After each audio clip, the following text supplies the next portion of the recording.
Good afternoon, everyone. Did you all have your lunch or not yet? Okay. So I don't know whether people are awake or they're hungry. So I hope it is hungry. Then we will finish this quickly. If it's awake, hopefully my panelists will wake you up. So as the session host informed you, this session is focused on climate smart agriculture and agronomy. So we have a range of experts here, people from the markets who give access to markets to farmers, people who increase farmer incomes, people who look at how can trust be built in the whole ecosystem, and also people who actually look at how can farmers themselves understand the soil quality which they are operating in. Just giving a bit of context for this session itself, it's got two concepts: climate smart agriculture and agronomy. Climate smart agriculture is basically having three, if I were to say, three broad objectives. One is increase farmers' income. Second is enhance their ability to manage climate change, adaptation basically, and reduce emissions from farms. Those are three broad focus areas of CSA. And from an agronomy perspective, the government of India is pushing a lot of initiatives from AgriStack to soil health card to decision support system, etc. And from that perspective, what we will try to achieve in the next 40 minutes or so with this esteemed panel is to look at how we can combine these two into giving you a holistic picture of what this whole space is all about. I unfortunately don't think we have time for individual introductions. What I would request is that if we can and when I ask my questions, give a quick introduction to the organization and yourself, and then you could respond to that. My name is Mukund, and I am a partner at Intellecap. Intellecap is an advisory services firm which works with entrepreneurs to bring about change on the ground. We are about 25 years old, and we are part of a group called Avishkar. Avishkar Group is the leading impact investor in the country. Basically the first section which we will look at is how we have this whole policy schemes to promote climate smart agriculture and agronomy. How is that actually being translated on the ground? I'll start with Sachin from ITC. So you basically, from the way I look at you, is basically as a market anchor, someone who's actually giving market access to people to produce from the farmers. What is it? What are your incentives which you provide to the farmers to ensure that they adopt progressive practices and also ensure that their their produce is well marketed? Thank you so much. And first of all, thanks to the organizers for inviting me to share my views. I represent ITC Agribusiness, and among many other things, we work closely with farmers on an integrated value chain approach, which starts from helping them farming well and grow then market linkages and converting these agriculture produce to food brands and then serving customers, which you all are there. So for example, Ashirwad Atta is one of our say brand which comes out of wheat, and then we source this wheat from the farmers, but not only source, we also help them grow it in a better way. Now, climate change is a big challenge and a big problem. We all know that we have various issues. So temperatures are rising, heat waves, we have seen in multiple harvesting seasons. Also, if you we have done one assessment which reflected that last year, out of 365 days, more than 250 days in India, one or the other place had one extreme weather event. It can be rains, it can be heat waves, it can be high temperature, it can be extreme cold. So there are a lot of changes happening. So climate smart agriculture is not only required for farmer, but equally for the economy as a whole, also for the various stakeholders like any industry and so. And we value this, and that's the reason we have pivoted our agri services with farmers into a lot of climate smart agriculture.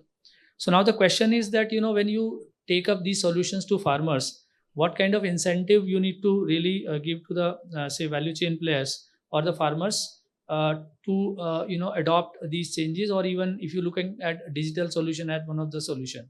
So first thing what we work is that any solution should be, which you take to farmers should not be a point solution.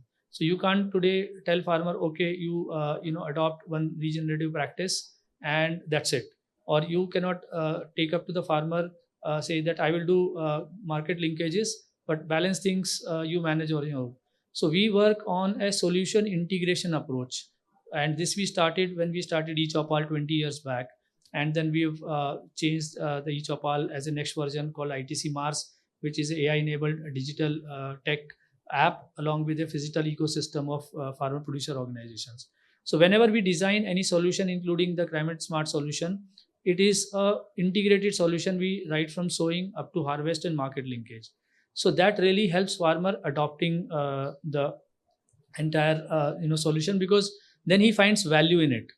Second thing is, when you talk about value for any solution or intervention, the value should be there for all stakeholders. So when we design, say for example, any adoption of a technology or say variety, we screen the whole in three set of value propositions. One is that farmer should have ease of adoption. Farmer income should go up by way of increasing productivity or reducing cost of cultivation. There should be environmental benefits, and then there should also be some advantage wherein we are also there. So how there is a cascading effect which comes on the industry also. So I'll give you an example, like say technology like zero tillage. When we evaluate, we realize that it helps farmer reducing 1600 rupees to 2000 rupees per acre by way of reducing land preparation cost. But and there are also increased when you do couple of couple it with say new variety, high yielding variety. So it also enhances the productivity for the farmer. Therefore, there is a higher return. Plus, if the quality is good, we are also providing market linkages, and then therefore there are higher value which farmer is able to get because he is selling a better quality. So therefore, there is a value. Similarly, for us, the value is good quality of produce, which will make a good product, and as a consumer, they will like it. For environmental point of view, region agri helps in improving soil flora fauna. It reduces the carbon footprints. So likewise, this toolkit helps that value for all stakeholders, and therefore adoption is improved. Another example can be, there may be other values in players, like for example a partner company who is providing this seed. So for them the value is higher access to the farmer in the process. So how do you create value to the partners in the chain? Next is that anything we do, demonstrations are very important. For farmer, we help show them on ground, and then that leads to the adoption. And finally, for any troubleshooting, we have on ground staff. Digital alone does not work. Physical, you cannot manage at a large scale. It is a combination of digital and physical. We call it physical. So the local staff is there to help the farmers and FPO in any troubleshooting. Thanks, Sachin. I think the comprehensive approach which ITC approach is adopting is great. And I think you also mentioned market linkages. And on that note, I would probably like to bring in Hetendra, because you enable farmers to give the quality of supply which an ITC needs. The farmer produces something, and at the end of it, you help them ensure that the right quality goes to ITC, right quality goes to some other vendor market in the marketplace. So if you could just build on that, that will be helpful. Sure. So my name is Hetendra, and I'm a founder and CEO of SegriTech. So what we do is basically we play a pivotal role in in the supply chain of fruits and vegetables, where just after harvesting and before packaging, you have to do a segregation of fruits and vegetables just before packing according to the qualities whatever different buyers need. So at different places, like inside India itself, like in the domestic market itself, there are different kind of needs. Some people just need it for juice purpose. Some people need it for high quality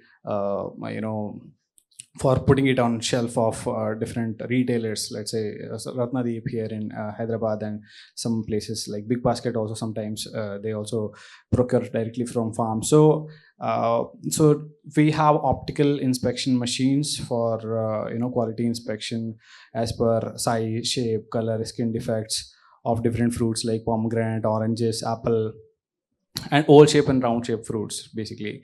So the problem here, what we were trying to identify is different people are coming at the marketplaces where farmers come and brought their produces at a floor where bidding happens at the first level purchase places nearby farms. So there the thing is like they are randomly doing this whole process. So ITC, if they want to do, they can tap directly from the farms, but not all the small buyers, they can tap the whatever quality they want, right? So as I said, like Bangalore needs some other quality, but Bihar needs a different quality, right? So we map those people at the marketplace level, at the pre-processing level of like just at the packaging level, where we do help them with the movable and compact machines for sorting and grading.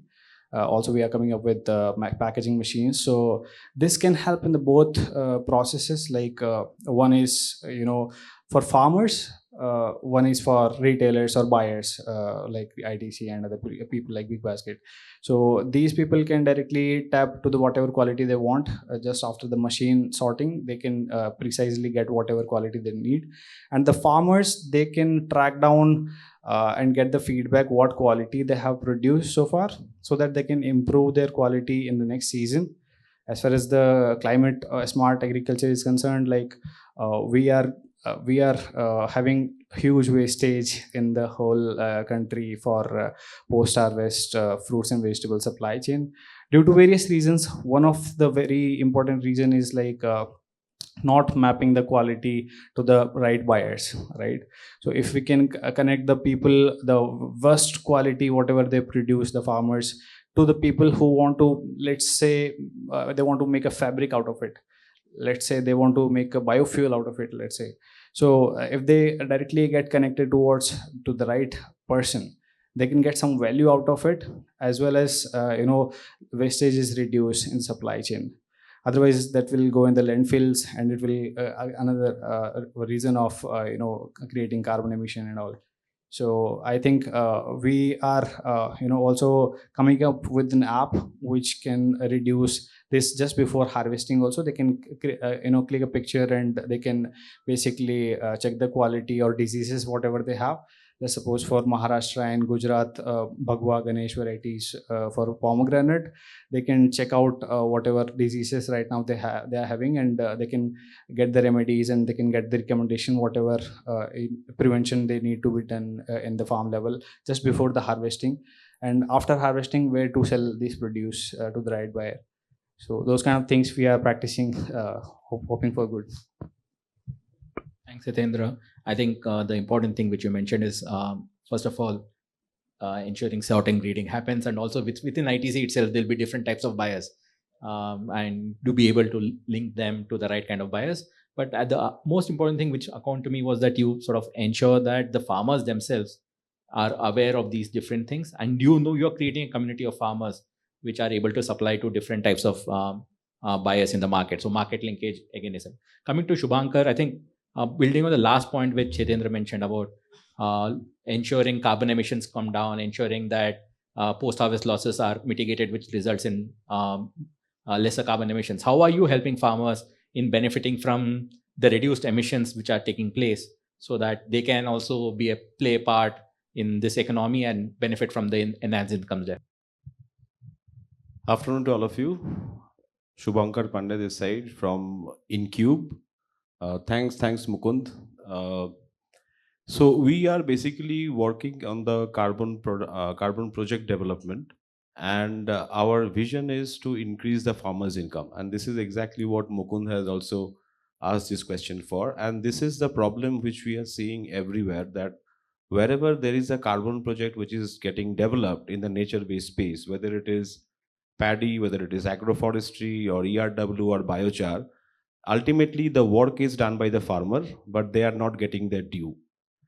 So what we are, and if you see the ag stack also which is getting created now, everybody is validating the farmer, but nobody is validating the work or the activity what the farmer is doing. And depending on the activity what the farmer is doing, this carbon emission rate will go up or down. And due to that, the farmer should be able to get higher or lesser money. It is not only the land size which matters, it is also the intervention which is happening on the field, also the farmer activeness and how the farmer is doing those activities on ground, and what is the impact that is getting created on the carbon emission all these should be measured. And we, Inqube as a company, we are exactly doing that. We are trying to bring back the benefit of these carbon, carbon projects or carbon credit projects back to the farmer. So we started our journey as a farmer decision support system, and we have worked with 7.2 million farmers in the eastern part of India. So we understand the farmer ecosystem well, and we have been able to help them to augment their income or to increase their income on a period of time. And after that, now we are working with the farmers. We are working with the farmers in the paddy AWD. We are working with the farmers for enhanced rock weathering or ERW.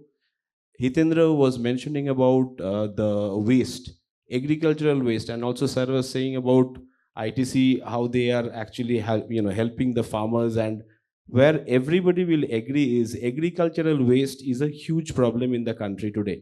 So how to handle that particular waste and how to give the benefit to the farmer is exactly on which we are working on. We have an end-to-end ERP which has got two options or two sides. One is the farmer app, which is on the ground, also which is used by the FPO. And another is the portal where we are able to monitor each and everything. And there are multiple channels of monitoring. It is satellite, IoT, on-ground farmer activities, how they are working. We have AI engines which actually validates the different type of work which is done by the farmer. We have the AI tools which validates the work if it is done within the geofencing or not, and how that activity is impacting the overall course of the project. We measure each and every data points of that, and that is how we are able to understand and we are able to evaluate exactly which farmer for how much land is getting the benefit or should get the benefit, and that is how it should go back to the farmer. And in our next version, we are giving that visibility back to the farmer, that depending on the land size, depending on the crop, and also depending on the activity they are doing, they will be able to monitor and measure what kind of carbon emission should be, or carbon credit percentage should be go back to them. Thank you. Thanks, Subhankar. And I'll build on the word visibility and trust and go to the person who's holding the first iPhone Air I have seen. So yeah, Prabir, over to you. Thank you. And how does your system build trust, provide visibility to ensure that everyone is able to trust what all initiatives that are taken by people like Subhankar and Hetendra? Yeah, thank you. My name is Prabir Mishra. I'm the founder and CEO for Trust01. We started in Hyderabad 2019. See, three things are important when you are talking of the traceability of the visibility. One is the data, where you are getting the ground data, and what sort of a data you are getting, what is the provenance of the data, and who is the actor in the data, who is providing the data. Go and ask the farmer to provide you the data, they are not going to give you. They will ask you 10 questions, why you need the data, how I am going to get benefit. So there I say frictionless data collection. So we work on the supply chain in a big time. We are working on one of the global compliance called EUDR, European Union Deforestation Regulation, which is going to be implemented from 30th of December 2025 globally. I'll just take 30 seconds to say this. 7 commodities, coffee, soya, rubber, timber, your livestock, oil palm. If you are exporting it to Europe, you need the complete data, where you are producing, is it a deforested, non-deforested area.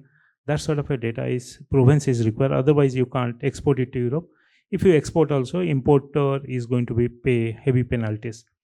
But again, you need to provide the data. How you provide the data? There comes the innovation, how seamlessly, frictionless you provide the data. Then the second thing comes, how you trust the data. Is there any kind of a technology? Yes, blockchain technology is there. There are so many other technologies there. AI is there. Whether you can connect those data and create those seamless supply chain or the value chain, complete end-to-end traceability. Third thing is that, yes, how the very first thing what he mentioned about the carbon footprint, how much is the carbon footprint you are creating. These three things has to be integrated. So Trust01, as I say, the company is providing globally. We are operating in 10 countries. We've got clientele in the rubber. In India, we are 100% covered with the rubber. India rubber is a pretty big 1 million hectare, around 884,000 hectare of rubber plantation. Our economy is around 35,000 crores is dependent on the rubber. So rubber traceability is a big impact, and we are working with all the rubber farmer. See the gamut of work. It's around 884,000 hectare of rubber and 1.2 million farmer. Each data point has to be validated. Yes, we have done that, and yes, without any hesitation or without any, just you have to say to the farmer what that it is going to make finally for him. A traceable coffee is drawing in India around 25 rupees a premium kilo. Yes, part of that should go to farmer. Then only the things are going to get benefited. So ultimately, what happens? What you do? It's a planet, people, and prosperity. These three things should come together, and your sustainability or whatever you are defining through this complete traceability has some value point ultimately to the farmer. We have just launched 2 carbon platform called Paris Agreement implementation partner, one for Congo, one for Malawi. Malawi project is going to come to India also, similar kind of things, where the country level, the carbon credit or whatever that carbon sequestration then generating, that can be reported and can be offset. So these are the value points where the things are going to work. And once you define the sustainability or once you define the traceability, then the things are going to work. Thanks, Prabir. Thanks for also bringing the 3 Ps. Very important. And I think we all sort of live by that in various forms. I think all the rest of the panelists have spoken about how they are delivering on benefits to the farmers. And I think my last panelist here, Sandeep, is sort of working at a foundational layer, trying to understand what is the baseline there and working with the government of India, with the private sector to establish soil health across the country. So what is it that you have been doing, and how is it that's been contributing to all the work which the rest of the panelists are trying to ensure that the farmers benefit? How do you see yourselves at the foundational layer? Thanks. Hello, everyone. My name is Sandeep Kondaji. I'm the CEO and founder of Krishitantra. Krishitantra is mainly focused and working in the space of soil health. We have technologies that we have developed for rapid estimation of soil health, for the chemical properties and the microbiological properties. And also we are working with the in the line of digital public infrastructure, the soil health card, the scheme which is run by Government of India. The whole scheme is being managed by us and developed by us. So one critical piece is in the entire agriculture value chain is soil. Right? So rest all the other fellow panelists spoke about post-harvest. Everything is coming after that, right? So, but what determines the quality of it? What determines, the nature of the very produce in terms of, the quality of after you do the food processing, or even the quality of during your supply chain, and even the one which he mentioned about the EUDR. The reason it exists mainly because of the biodiversity, right? So all of these parameters directly impacts on the soil. So both at the chemistry part of it and also the microbiological level. So it is essential to understand for a farmer and also to the entire value chain. So one very interesting part, so far we have been there in this particular journey for about 8 years now. When we entered the space, we initially thought that soil testing and soil to understand the soil health or its information is very crucial only for the farmers. Why? Because they use fertilizers in abundance or not in a scientific manner, because of which the soil health is getting deteriorated. But eventually, as we passed on, so we realized that this information is not only essential for the farmers, but also it is impacting the businesses of others. So it is impacting on the quality of the produce. It is also impacting on the consumer who consume that particular produce because of the nutritional quality. If the soil doesn't have the nutrients that are required, then how will it deliver to the produce? So we are trying to build this entire thing. One thing that we are working on is called as Farm 360, where we are trying to build this particular information base which can be accessible to the entire value chain till the consumer level. And it is, I think, because the ecosystem still needs to evolve to handle the pre-harvest thing which happens, because the policies, of course, will determine that. Statistically speaking, in India, only about 1 crore soil health cards are being issued for a farmer population of about 15 crores. So not every farmer is having access to this particular information. And even for those 1 crore farmers which we are talking about, how many of those are really adopting it is another question which is there, which also needs to be addressed. And what are the key drivers for them to adopt? Because farmer alone cannot decide on this. So I'll just build. So I think till now, I think every one of us has spoken about what are you doing, etc. And the next section was about what are the key gaps and how are you doing it. So I think you have organically moved into that. Okay. So I would request you to continue there and figure out and sort of educate us as to what is it that needs to, what partnerships need to be built up, what are the government interventions which are needed to ensure that your objective of doing something, how that can be operationalized better, faster, quicker. Yeah, one is one aspect in continuation to what I was saying is the key drivers for this adoption will come from the entire value chain. So the decision maker for the soil health as a priority is not just the farmers, but also the consumer, but also the supply chain companies, also the one who finances the farmer, the one who subsidizes or provides the inputs to the farmers. So for everyone, this is very essential. So we are talking about a soil organic carbon average at a country level for all those samples which are been tested so far is about 0.3. And Sadhguru also keeps talking about this particular subject at international stage. So essentially it is 0 is a forest. The 0 is desert, and anything above that is something which is which has life in the soil. So, and all these farming activities can be done on the soil where you have life. So in desert, you cannot grow anything. So if there is no produce or crops that can be grown, then there is no inputs that can be sold to the farmers. Then there is no, and also we are having a situation in 1970 with the grain production for every application of 1 kg of fertilizer used to be about 14 kilograms of grain output. Today, in 2010, it has got down to about 3.4 kilogram. So that is a massive deterioration of the production, the productivity, and also the income of the farmers. So now the question that every value chain needs to ask is how important it is for their business. Is the very first and fundamental question they need to start asking for themselves, and have soil at the forefront, how it will affect their future of their business. I think that should be the kind of conversation that every value chain at every forum has to be discussed, and then figure out how this can be mitigated by improving the soil health condition, and in what way farmers can be incentivized. So that is something that I would like to highlight in this. Correct. So I think incentives are important, access to finance is important, ensuring that people who give finance are made aware of some of these dimensions are very important.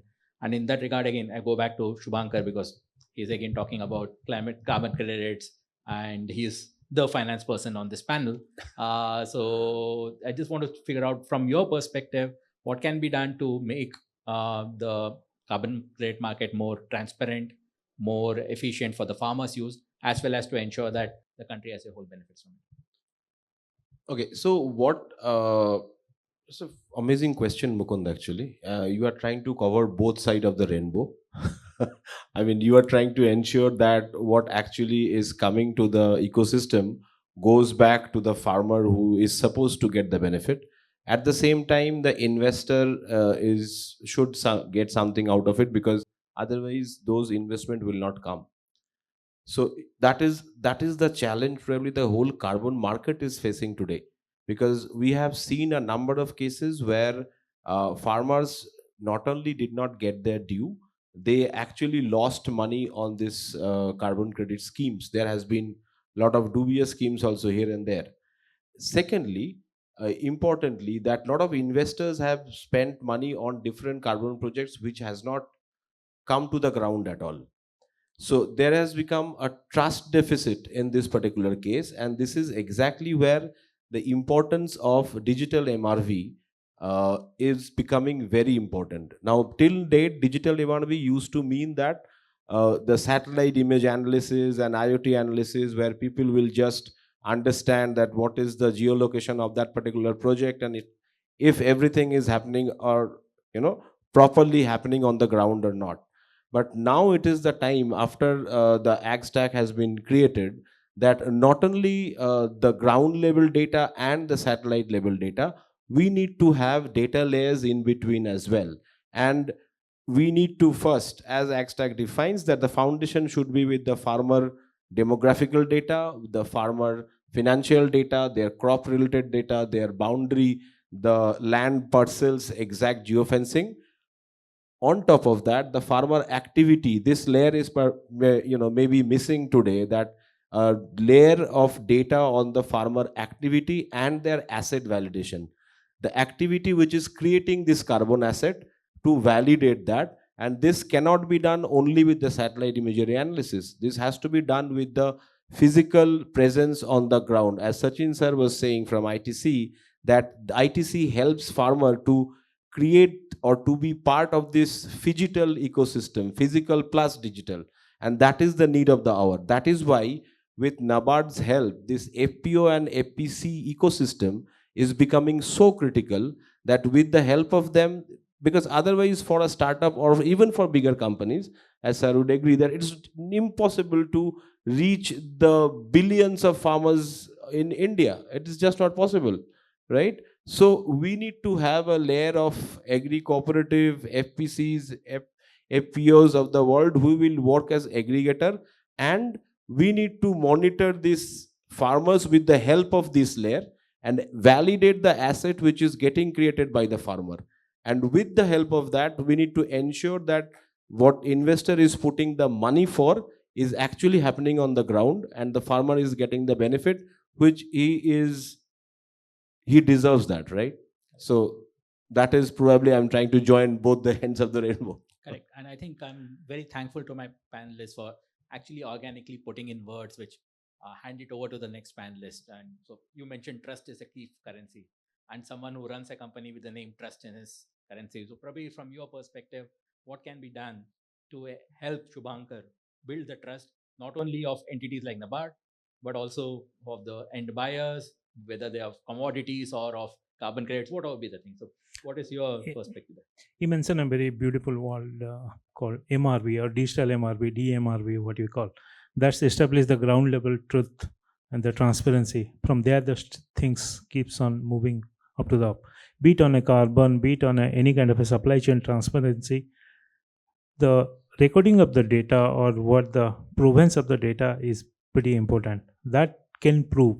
See, I'll give you a couple of examples. What we're working on, some sort of a very good rice in Uttar Pradesh, Kala Namak rice.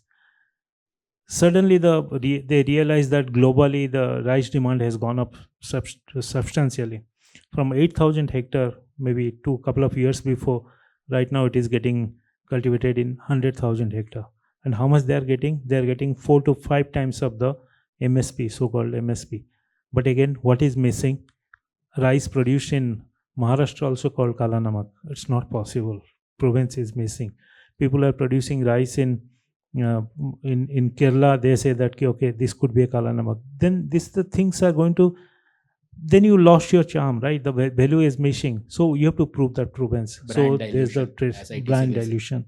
So now the things are going to come, because when you are looking for a premium as a buyer, you need to know that, okay, whatever you are eating, the right things. So whether the provenance can be proven, how you have produced that can be proven, those are going to be next value driver for the farmer community. And obviously they're going to earn out of that. There the technology is going to play a bigger role. Blockchain technology, you say, or the AI, you say, or any kind of a technology which proves that providence is. Yeah. Thank you. Thanks, Prabir. Coming to the company which has been carbon positive and water positive for 20 years, so what partnerships that you have stitched up over time have been most crucial for you to actually achieve these milestones, stay ahead of the curve while actually contributing to farmer prosperity? So I'm mindful of the time. Very quickly, I will answer this. So partnerships are key because no entity can do everything on its own. So we have strategic partnership with a lot of agriculture universities and institutes, wherein we have curated the specific technologies and say climate smart technologies varieties for the farmers of different crops. So that is one level, and this is an ongoing partnership over years. We keep adding to this pool. Other side, for something like creating watershed projects, we have also did a lot of partnerships with say various social organizations who work with farmers on our behalf and able to do this movement. Another level of partnership has been with the government. So in many of the projects we had partnership with government, wherein we have been able to connect with the ministries and departments. Idea is that you curate best and take it to the farmer. On the farm side, the partnerships are with FPOs. So we are working with 2050 FPOs as we speak. We're the largest entity in a private sector working with FPOs and very meaningfully. And also we have almost 4 million farmers working with us. That's another level of partnership for more than 25 years. Out of that, 2.3 million farmers are digitally connected on our app. And then very soon, this number we aim to take to 10 million farmers by 2030. So holistically, both from a farmer perspective partnerships and also with the strategic partners, entire ecosystem. And then, for example, we have our own digital stack wherein we do partnerships with startups. Like Krishitantra has been our partner for providing, say, soil testing facilities, which enable us to give a right nutrition advisory to the farmers. So likewise, there are many startups also who are very critical in the entire chain and part of our ITC mass ecosystem. So therefore, in summary, it's like a partnership. It's like orchestra wherein we play one role, but then there are so many players who play their role, and that's how the symphony gets created. Thanks for the beautiful symphonic answer. So the last word will go to Hetendra. Hetendra, from your perspective, what is the potential for using renewable energy or any other technology to ensure that while doing post-harvest loss mitigation and segregation, the environmental impact is also taken care of?